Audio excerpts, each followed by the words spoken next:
All right, so continuing on with the different ideas we're going to be discussing for Tempest and Hag-Seed, the next one I want to talk about has a lot of resonances and dissonances between the texts. The idea that Shakespeare's play, The Tempest, reflects ideas to do with the Age of Discovery or values during the Age of Discovery, whereas Margaret Atwood's text is very much post-colonial, and we'll kind of unpack what those particular terms mean. So if you missed the last one, we talked about the power of art and magic, and then with this one we are going to be, like I said, talking about Age of Discovery versus post-colonialism.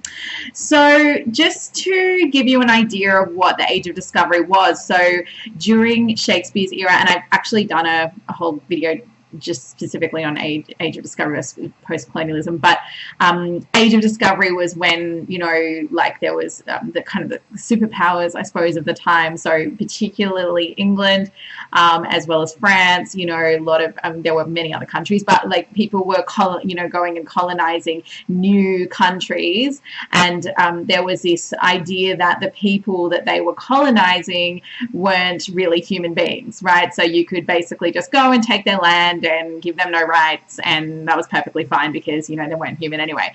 Prime example of that being Australia. So, you know, the British came and decided that, you know, it was a terra nullius, there was no rights given to the indigenous population, and of course horrific injustices occurred as a result of that. So but during that time that wasn't really considered an issue because, like, they weren't considered, like I said, human, they were barbaric and so forth.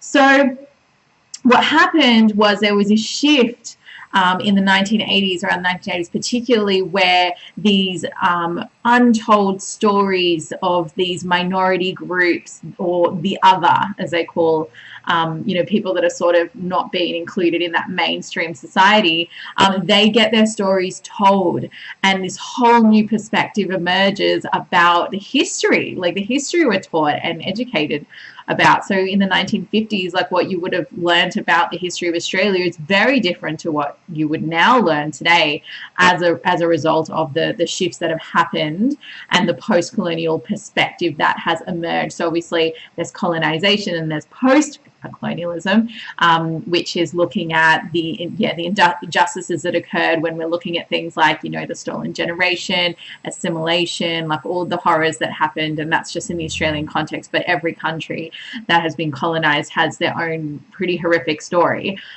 which, you know, reflects the, you know, how these these minority groups have been voiceless and not had their stories told.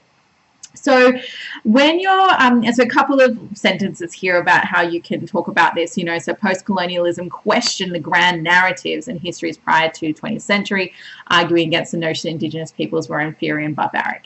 So really the best exemplification of this is Prospero gets, you know, kicked off his island, or, you know, kicked out of Naples, and then he goes to this island and he basically takes over.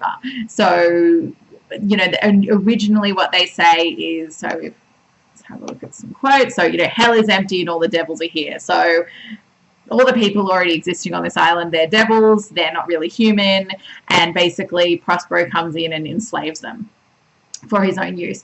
And that's where we're going to start looking at this idea of, you know, imprisonment, because there's a really, and once I've now said that word, you could probably start hearing there's going to be a connection, very strong connection with HagSeed, that, you know, there's this idea of slavery and imprisonment and the, you know, not acknowledging the people who exist in a particular location as, you know, human beings and someone, like, people to be respected and given rights to. So Caliban and his mother Sycorax, obviously, but, you know, Caliban is in prison, he's enslaved, and just the way the metaphors used to describe him, which is horrendous. So freckled whelp, hag-born, hag is obviously a witch, so HagSeed is then obviously the extension of that into Atwood's text. That's how it got named, so you can see that how important that particular issue is for her. You know, he's not honoured with human shape, a howling monster, a drunken monster, misshapen knave. So, like, so many dehumanizing metaphors there that illustrate, you know, the way that Caliban and really these, you know, indigenous peoples were, I mean, technically Caliban Caliban wasn't indigenous because his mum came from Algeria, which was another colonized nation, colonized by the French. The exact same story situation that went on there. So in any case, he was there. Prospero comes in, enslaves him. And he's basically this like inhumane rapist, which is, obviously like a very typical, I would say, representation of, when people were colonizing new places, that's how they represented the people that were already there.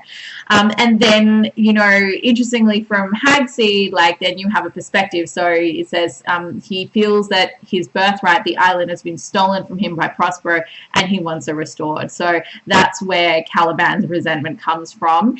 And, though he's portrayed as very barbaric in the Tempest itself, from a post-colonial perspective, we now start saying, oh, hold on a second, like, you came in, he was there, you took his rights, you took his land, and you made him into a slave, and then you're punishing him, right? So, a lot of injustice going on there that we can see as a reflection of the Age of Discovery. And then when we look at how that has extended into HagSeed, not only is there a different perspective given on Caliban himself, and I love the way that it's like reimagined into a rap. So the island is my land, this place was my kingdom, and I was the king. So towards the end, like when they're basically, like when they're incorporating all these different dimensions, very much postmodern from, if you're talking about form, the fact that they've brought things like raps into the theatre, you can see that there's not one form or way of expressing theatre. They sort of play around with different elements, different things, and that in itself is very postmodern. They're experimenting with form. And basically, like, she's, reimagined the slavery and colonization of Shakespeare's play into quite a scathing political commentary on the incarceration system in Canada. So yes, they have this perspective on Caliban that's reimagined, which is very much an intertextual link to the Tempest, but also she's taken the prisoners and shown how these people have been, they're the minority, they're the silenced, and there's, no there's no like appreciation for the fact that they are still human beings, and they could be also redeemed, or they could be they themselves could be rehabilitated.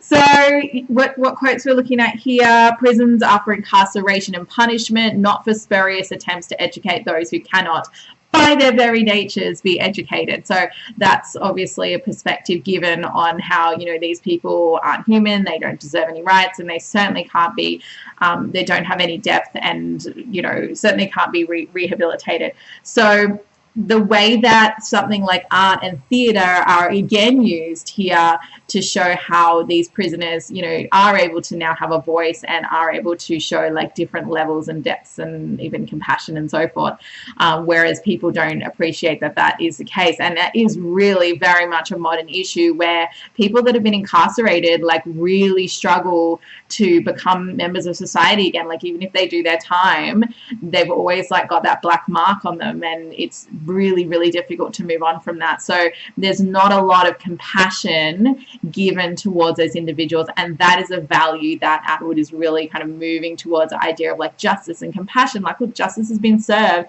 now let's have some compassion for people to be able to move on from there. And again, because they're animals, Sal shouts, they should all be in cages, they should all be fucking dead. So again, like the profanity and like metaphor, comparing them to animals, you can really see such a parallel between how the prisoners are and how Caliban has been imprisoned on the island, and then, Atwood's again, scathing, political commentary on the way that these individuals are treated, as very much her kind of reimagining of